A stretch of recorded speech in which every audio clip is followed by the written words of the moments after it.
बिस्मिल्लाहिर्रहमानिर्रहीम। अस्सलाम वालेकुम नाज़रीन, मैं अहमद फवाद हूँ और आप मेरा यूट्यूब चैनल देख रहे हैं। नाज़रीन, शहबाज हुकूमत कौमी सलामती कमेटी का जो इजलास इन्होंने आज बुलाया था और इस इजलास के ज़रिए ये बंदूक इनके कंधे पर रखकर सुप्रीम कोर्ट ऑफ पाकिस्तान की तरफ जो चलाने जा रही थी, इसमें ना आज इन्हें बड़ी नाकामी हुई है बल्कि वाज़े और दो टोक एक पैगाम भी दिया गया है कि फैसले का एहतराम भी करना पड़ेगा और उसके ऊपर इम्प्लीमेंट भी करना पड़ेगा। कुछ इस हवाले से तफसीलात हैं वो आज की व्लॉग में आपके साथ में शेयर करूंगा। इमरान खान साहब की जानिब से जो तैयारियां हैं वो शुरू कर दी गई हैं और उनका इस वक्त सारे का सारा जो फोकस है वो आइंदा इंतखाबात पर मरकूज हो चुका है। ज़मान पार्क में कुछ अहम एक्टिविटीज़ आज हुई हैं। इमरान खान साहब की जानिब से कुछ मुलाकातें की गई हैं, इस पर भी कुछ तफसीलात हैं वो भी आपके साथ में शेयर करूंगा। लेकिन सबसे पहले नाजरीन, एक सर्वे जिसका बड़ी बेसब्री से इंतज़ार था, वो सर्वे के कुछ नताइज मैं आपके सामने रखना चाहूँगा कि इस वक्त पाकिस्तान तहरीक इंसाफ मकबूल तो है, लेकिन वो किस हद तक मकबूल है। ना सिर्फ पूरे मुल्क केपी और पंजाब बल्कि बड़े शॉकिंग रिजल्ट्स आए हैं सिंध से भी। ये सर्वे सबसे पहले आप सुन लें, फिर उसके बाद मज़ीद जो डिटेल्स हैं उसकी जानिब में बढ़ूंगा।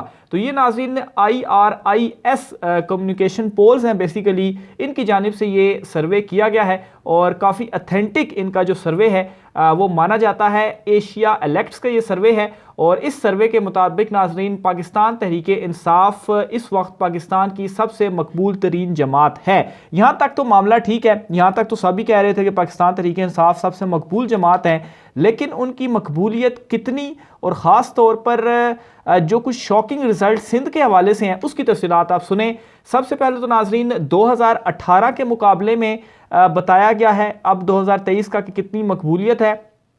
और दूसरे नंबर पर ये जो सर्वे है ये लेटेस्ट सर्वे है और मार्च और अप्रैल का ये जो 2023 का ये सर्वे किया गया है और आज ही इसके नताइज सामने आए हैं। तो इस वजह से बिल्कुल लेटेस्ट ये डिटेल्स हैं और अभी जो सूरत हाल है उसकी इस सर्वे के ज़रिए अक्कासी की गई है। तो पाकिस्तान तहरीक इंसाफ इस वक्त ना सिर्फ मकबूल बल्कि 45% के साथ वो पहले नंबर पर है और जो इजाफा हुआ है पाकिस्तान तहरीक इंसाफ की मकबूलियत में वो 13% हुआ है। और दूसरे नंबर पर पाकिस्तान मुस्लिम लीग नून है और मुस्लिम लीग नून की मकबूलियत है 21%। यानी कि आप यहाँ से अंदाज़ा लगा लें कि 50% से भी ज़्यादा पाकिस्तान तहरीक इंसाफ की as compare to Muslim League Noon मकबूलियत ज़्यादा है और नून लीग की मकबूलियत 3% कम हुई है। इसके साथ ही नेक्स्ट अगर आप देख लें तो पीपल्स पार्टी आती है और पीपल्स पार्टी का जो नंबर है, जो परसेंटेज है वो सिर्फ और सिर्फ 12% है और इनकी मकबूलियत 1% कम हुई है।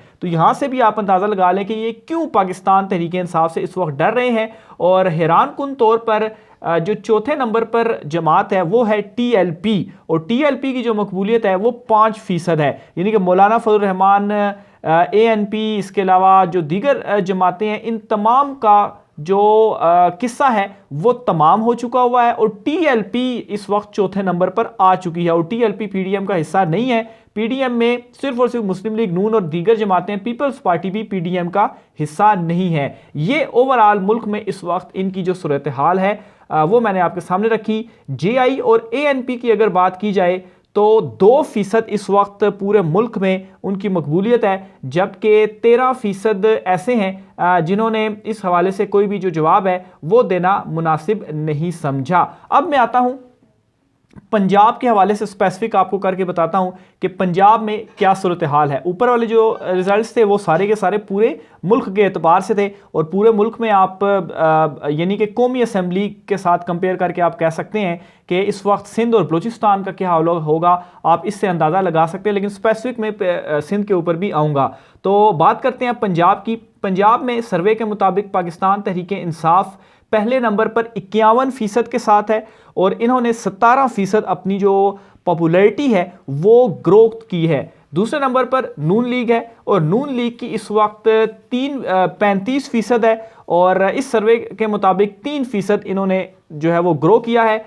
इसके अलावा TLP की जो है बात की जाए तो वो तीसरे नंबर पर है पंजाब में और उनका जो परसेंटेज है वो 5% है और इन्होंने 1% लूज़ किया है। जबकि पीपल्स पार्टी चौथे नंबर पर और पीपल्स पार्टी ने भी 5% जो है उनकी परसेंटेज है। तो यहाँ से भी आप अंदाज़ा लगा लें कि पंजाब में इस वक्त कौन है, यानी कि नून लीग और पाकिस्तान तहरीक इंसाफ में मुकाबला, और वो भी मुकाबला ऐसा कि पाकिस्तान तहरीक इंसाफ की जो परसेंटेज है वो जो है वो 30% इस वक्त ज़्यादा है मुस्लिम लीग नून के मुकाबले में। अच्छा, इसके अलावा जो अदर्स में आते हैं, अदर्स में 4% ऐसे हैं जिन्होंने कोई भी इस हवाले से जो है वो जो आंसर देने से इनकार किया। बहरहाल अब मैं आता हूँ सिंध की तरफ, जहाँ पर हैरान कुन नताइज आपको मिलेंगे। और सिंध में नंबर 1 पर पीपल्स पार्टी है 34% के साथ, और पाकिस्तान तहरीक इंसाफ दूसरे नंबर पर 30% के साथ है। अब ये बात आप जहन में रखें कि सिंध वो वाहिद सूबा है, केपी भी है जहाँ पर लगातार 2 हुकूमतें 3 हुकूमतें आई हैं, लेकिन सिंध में पीपल्स पार्टी का इस वक्त अजारादारी है, वो लगातार हुकूमतें वहाँ पर कर रही है और सिंध में पीपल्स पार्टी का इस वक्त गलबा है। लेकिन एक तो इमरान खान साहब ने पंजाब में ना सिर्फ नून लीग को पिछाड़ा है, बल्कि सिंध में भी स्पेसिफिक कौमी असम्बली की, सूबाई असम्बली की बात की जाए तो यहां पर भी पाकिस्तान तहरीक इंसाफ और पीपल्स पार्टी 50-50% के साथ एक दूसरे का मुकाबला कर रहे हैं। तीसरे नंबर पर PMLF है 10% के साथ, और MQM जो है वो चौथे नंबर पर है और उनका भी जो परसेंटेज है वो 10% है। तो यहां से आप अंदाज़ा लगा लें कि इस वक्त बात तो सिर्फ पंजाब की जा रही है, लेकिन पंजाब के साथ इमरान खान साहब सिंध में भी अपनी मकबूलियत तेज़ी से पकड़ते जा रहे हैं और 13% इमरान खान साहब ने गेन किया है इस सर्वे नताइज के मुताबिक। आगे चलकर नाज़रीन केपी के हवाले से भी मैं आपको बताता चलूँ। केपी खैर सबको मालूम है कि वो केपी पाकिस्तान तहरीक इंसाफ का ही है और बिल्कुल वन साइडेड रिजल्ट्स हैं केपी के। केपी में पाकिस्तान तहरीक इंसाफ ऑलमोस्ट 60% है, दूसरे नंबर पर नून लीग 10 और ANP जो है वो 10% के साथ तीसरे नंबर पर है।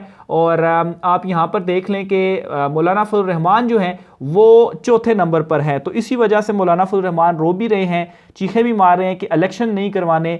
नून लीग को ज़्यादा जो सपोर्ट है वो मौलाना फजल रहमान की ही है कि आपने इलेक्शंस नहीं करवाने, नहीं तो जो दीगर जमातें हैं वो इस वक्त इनके साथ खड़ी नहीं हुई। इस पर भी इंशाल्लाह व्लॉग पूरा मैं करूंगा कि पीपल्स पार्टी ने कैसे एक बड़ा हाथ कर दिया है मुस्लिम लीग नून के साथ। और जो शुरू दिन से मैं एक बात कह रहा था कि अदम एतमाद के नतीजे में जब शहबाज शरीफ को वज़ीर आज़म बनाया गया तो इसमें सबसे ज़्यादा नुकसान नून लीग का ही हुआ है। पीपल्स पार्टी इनसे बहुत जल्द बड़ा हाथ करने जा रही है और वो हाथ इन्होंने कर दिया है। इस पर इंशाल्लाह मैं मज़ीद डिटेल के साथ पूरा व्लॉग है वो आपके सामने रखूँगा। दूसरी तरफ नाज़रीन इमरान खान साहब ने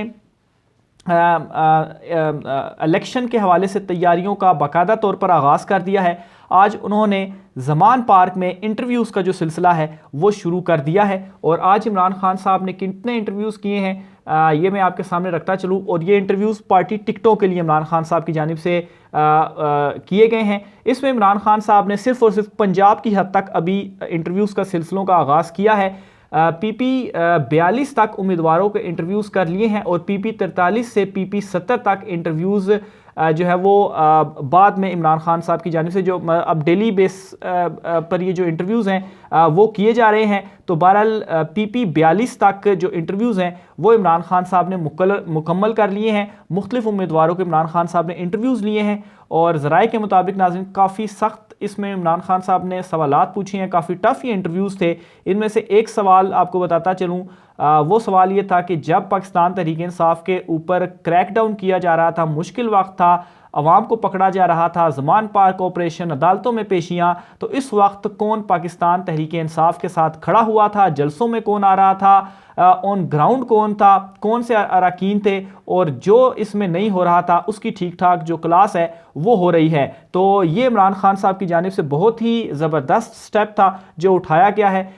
इसके अलावा 14 मई को पंजाब में इलेक्शंस के हवाले से सुप्रीम कोर्ट ऑफ पाकिस्तान की तरफ से चूँकि फैसला आया हुआ है, तो बहरहाल इमरान खान साहब ने यहाँ तक जो इंटरव्यूज़ हैं वो कर लिए हैं और 15 तारीख तक इमरान खान साहब ने टिकटों की अनाउंसमेंट कर देनी है। तो आज जो तारीख है, अभी जब मैं व्लॉग रिकॉर्ड कर रहा हूँ तो 8 अप्रैल आज हो चुकी है, तो सिर्फ और सिर्फ 7 दिन है, 7 दिनों के अंदर अंदर, बल्कि ये तो 4 दिनों में तमाम हलकों के जो इंटरव्यूज़ हैं वो इमरान खान साहब कर लेंगे। फिर उसके बाद 1-2 दिन वो लेंगे टिकटों की तकसीम के लिए और टिकटों की जो अनाउंसमेंट है वो बाकायदा तौर पर कर दी जाएगी। और इसी दौरान जो सुप्रीम कोर्ट ऑफ पाकिस्तान का फैसला है इस पर हुकूमत का जो रद्द-ए-अमल इस वक्त तो वो कह रहे हैं कि वो इम्प्लीमेंट नहीं करेंगे, लेकिन 11 तारीख को ये भी कन्फर्म हो जाएगा, ये तमाम तर चीज़ें भी क्लियर हो जाएंगी कि इलेक्शंस 14 मई को होने जा रहे हैं। तो बहरहाल इमरान खान साहब ने अपनी जो तैयारियां हैं वो कर ली हैं।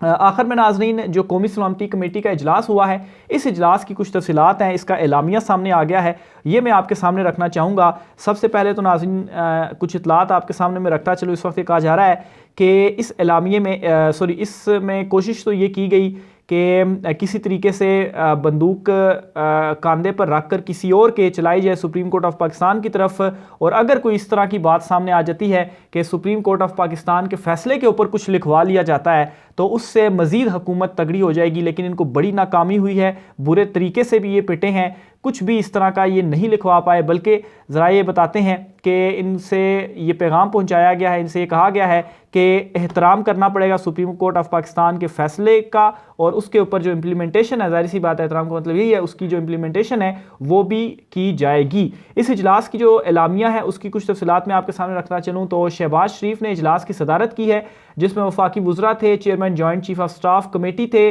सर्विसेज चीफ्स थे और दीगर मुतलका इदारों के हुकाम इसमें शरीक थे। इजलास में नाजरीन एक तो 2 जनवरी 2023 को पेशावर पुलिस लाइन्स में दहशतगर्दी के हमले के बाद मुनक्किदा कौमी सलामती कमेटी के इजलास के तसलसल में ये किया गया। आगाज़ में 7 अप्रैल 2012 को सानहा 11 सेक्टर के शोधा को खराज तहसीन पेश किया गया। इसके अलावा इजलास में जामे कौमी सलामती पर जोर दिया गया, जिसमें अवाम के रिलीफ को मरकजी हैसियत करार दिया गया और फोरम को बताया गया कि हुकूमत इस ज़मन में इकदाम कर रही है। इजलास में कौम को पायदार अमन की फराहमी के लिए सिक्योरिटी फोर्सेस की कुर्बानी और काविशों का एतराफ़ किया गया। इसके अलावा इस इजलास में फोरम ने पाकिस्तान से दहशतगर्दी के खात्मे तक अपनी कार्रवाइयाँ जारी रखने के अज़्म का इआदा किया। कमेटी ने दहशतगर्दी की हालिया लहर TTP के साथ नरम गोशा और अदम सोच विचार पर मबनी पॉलिसी का नतीजा करार दिया, जो कि अवामी तवक्कुआत और ख्वाहिशात के बिल्कुल मुनाफी है। अच्छा, ये जो बात कही जा रही है कि TTP के साथ नरम गोशा और अदम सोच विचार, इस पर एक जो है वो कुछ इतलात में आपके सामने रखता चलूँ कि ये जो पॉलिसी के हवाले से बताया जा रहा है, जहाँ तक मुझे याद आ रहा है, ये नवाज शरीफ के दौर से इसका आगाज़ हुआ था। बहरहाल इसमें इनडायरेक्ट आप कह सकते हैं कि शायद इमरान खान साहब को निशाना बनाने की कोशिश की गई कि क्योंकि बहुत सारे लोग ये कह रहे हैं कि उनके दौर में शुरू हुआ था, तो इसमें इस चीज़ के ऊपर ये लाइन लिखकर इमरान खान को निशाना बनाने की कोशिश की गई। हालांकि मेरा नहीं ख्याल कि इस तरीके से होगा, क्योंकि ये वाली जो पॉलिसीज़ होती हैं ये इस तरह हुकूमतों की नहीं होती। ज़ाहिर सी बात है तमाम स्टेक होल्डर्स इसमें शामिल होते हैं, एस्टेब्लिशमेंट ज़ाहिर सी बात है वो भी इसमें शामिल होती है। और उस वक्त जो दौर भी था जो एक चल रहा था, क्योंकि 6 साल तवील दौर था जनरल बाजवा साहब का, तो उस दौरान की ये तमाम तर बातें हैं। बहरहाल मज़ीद कहा गया कि इसके नतीजे में दहशतगर्दों को बिला रुकावट वापस आने की ना सिर्फ इजाज़त दी गई, बल्कि TTP के ख़तरनाक दहशतगर्दों को एतमाद साजी के नाम पर जेलों से रिहा भी किया गया। वापस आने वाले ख़तरनाक दहशतगर्दों और अफगान में बड़ी तादाद में मौजूद मुख्तलिफ दहशतगर्द तंजीमों की तरफ से मदद मिलने के नतीजे में मुल्क में अमनो इस्तेकाम मुंतशिर हुआ, जो बेशुमार कुर्बानी और मुसलसल काविशों का समर था। इजलास ने पूरी कौम और हुकूमत के साथ मिलकर हमा जहत जामे ऑपरेशन शुरू करने की मंजूरी दी, जो एक नए जज्बे और नए अज़्म हिम्मत के साथ मुल्क को दहशतगर्दी की लानत से पाक करेगा। इसके अलावा इजलास में पाकिस्तान से हर तरह और हर किस्म की दहशतगर्दी के नासूर के खात्मे के लिए इस मजमूई हमा जहत और जामे ऑपरेशन में सियासी, सफारती, सिक्योरिटी, माशी और समाजी सतह पर कोशिशें भी शामिल होंगी। इसके अलावा मज़ीद इस इजलास में कहा गया कि इस सिलसिले में आला सतह की एक कमेटी तश्कील भी दी गई है, जो 2 हफ्तों में इस पर अमल दरामद और इसकी हदूदो क़यूद से मुतल्लिक सिफारशात पेश करेगी। इजलास से मुक़्तदर इंटेलिजेंस एजेंसी के कामयाब ऑपरेशन को बहुत सराहा गया, जिसमें उन्होंने इंतहाई मतूब दहशतगर्द गुलजार इमाम उर्फ शंबे को गिरफ्तार किया, जो दहशतगर्द बलोच नेशनल आर्मी और अब्रास के बानी व रहनुमा और एक अरसे से मुख्तलिफ दहशतगर्दी की कार्रवाइयों में मुलविस था।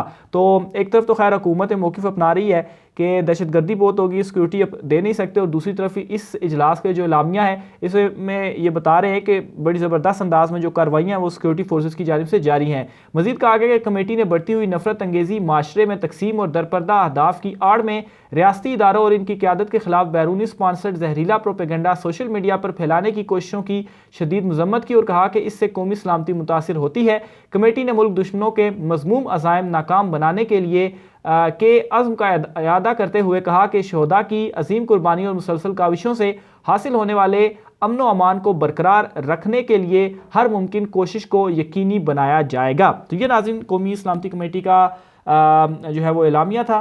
राय का इज़हार कीजिएगा। आज की व्लॉग से इतना ही, मुझे इजाज़त दीजिए। अल्लाह हाफ़िज़।